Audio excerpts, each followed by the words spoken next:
Good morning. I'm Deputy Chief Tonya Arrington.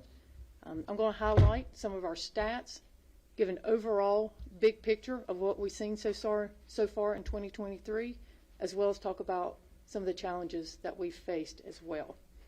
CMPD's 911 calls have increased 8% from this time last year, and overall crime is up 7%, most of that being driven by our property crimes. Chief Jennings talks about his top two priorities, violent crime and recruiting. So I'm going to touch on violent crime now, and I'll touch on recruiting at the end.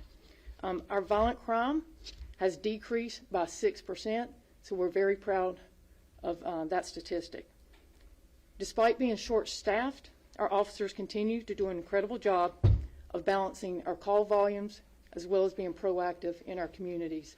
So far, they've answered over 89,000 calls for service, as well as doing proactive patrols and community engagement functions.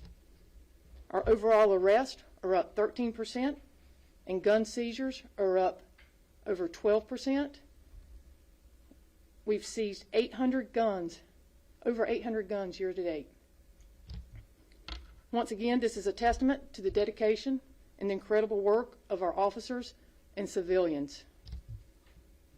Staying on violent crime, we've seen a decrease of 5% in robberies and 22% in rapes. Unfortunately, we have seen an increase in homicides, with 24 this year versus 19 during the same time last year. What we continue to see, and what's really frustrating, are minor disputes being solved with guns. So you're talking about an incident that will change the lives of two families forever. When I talk about firearms, I'd be remiss if I didn't talk about responsible ownership and gun safety. If you own a gun, do not leave it in your vehicle. So far, we've had 258 guns stolen from vehicles this year. So that means we're on track to have over 1,000 guns taken from vehicles by the end of the year. That's something that we can control. So I ask you to make it a habit to know where your gun is before you go to bed each night. If you bring your gun in the house, then we need to talk about responsible gun ownership. We need to talk about the safety of the gun. If you have a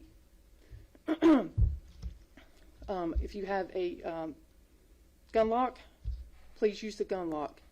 If you don't have a gun lock, we recommend you use a safe.